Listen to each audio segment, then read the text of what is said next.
आज आम्ही नितीन शेळके, गाव सय्यदपूर, जिल्हा छत्रपती संभाजीनगर, तर ह्यांच्या शेतामध्ये आहोत.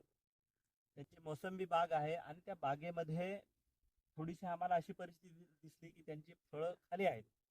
तर त्यांचा धोका कसा ह्या झाडाला पोहोचेल ते सांगण्यासाठी हा आम्ही व्हिडिओ करत आहोत. आता हे नितीन शेळके आहेत माझ्यासमोर बसलेले. माझ्या समोर जे तुम्ही बघताय ही मोसंबीची बाग आहे, 7 वर्षाची बाग आहे. तर त्या बागेला फळधारणा खूप चांगली झाली, परंतु काही झाडं अशी आहेत की त्याला फळधारणा ही एकदम जमिनीलगत लागले. आता हे जे फळ दिसतंय हे फळ तर डायरेक्ट जमिनीलाच टेकलेलं आहे. आणि आज आम्ही व्हिडिओ करतो जुलै महिना. आता ही फळ 10 सेंटीमीटर म्हणजे अर्धा फूट पण नाही, ह्या एवढ्या फुटावरती ही फळं लटकलेली आहेत. ही जी आपल्याला दिसतात.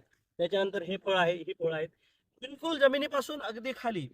तर ह्याचं नुकसान असं होणार आहे ह्या फळांचं की शेतकऱ्यांच्या भाषेमध्ये सप्टेंबरला की ऑगस्ट एंड किंवा सप्टेंबरला शेतकरी एक बोंबाबोंब उठवतात की भाप लागली आणि भाप लागून फळं खाली पडली.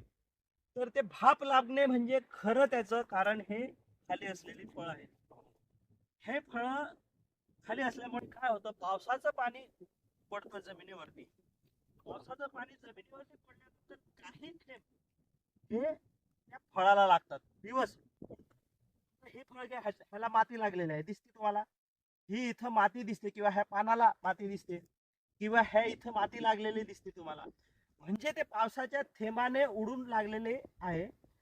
मग ज्या ठिकाणी थेंब डबल जमिनीवर पडून ह्या वरती फळाला लागतो त्यावेळेस नुसतं पाणी लागत नसतं, तर माती आणि माती सोबत त्याच्यामध्ये फायटोप्थेरा निकोशियानी म्हणजे फायटोप्थेरा नावाची जी बुरशी आहे ती बुरशी जमिनीतून फळाला येते.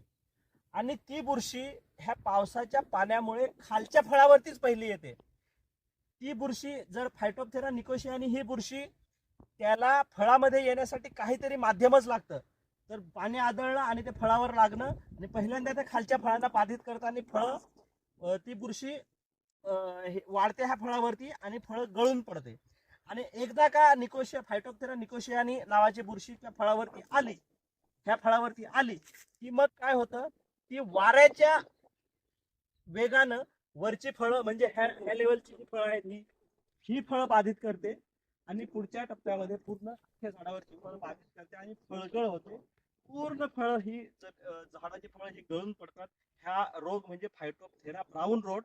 आणि पहिल्यांदा ती फायटोप्थेरा वर येणारी बुरशी आहे ती त्या पावसाच्या पाण्यामुळे आणि जमिनीवरती असलेल्या लागत असलेल्या फळांवरती येते.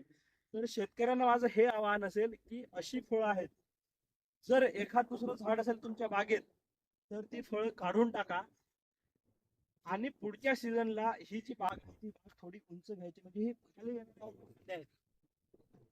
फांद्या आपल्याला काढून टाकता येईल. किंवा ही जी दुसरा पर्याय आहे की अशी फळं कुठं बांधता येतील का, आपल्याला वर घेता येतील का आजच्या घडीला.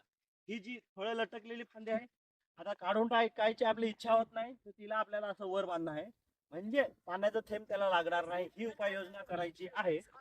आणि त्यावेळेस अजून दुसरं आहे की त्याला शिफारशीत केलेली एकतर बाजारातील रेडोमिल गोल्ड किंवा इलाइट नावाचं जे औषध आहे बुरशीनाशक, ते 2 ग्राम प्रति लिटर या प्रमाणात फवारणी घेऊन आपल्याला फवारणी करायची आहे. म्हणजे ह्या फायटोप्थेरा ब्राऊन रोट नावाचा जो रोग आहे त्या रोगाचं आपल्याला नियंत्रण करता येईल आणि शेतकरी भाप लागणं जे म्हणतात त्या भाप लागण्यापासून आपल्याला बचाव करता येईल. तर ही उपाययोजना शेतकऱ्यांनी करावी.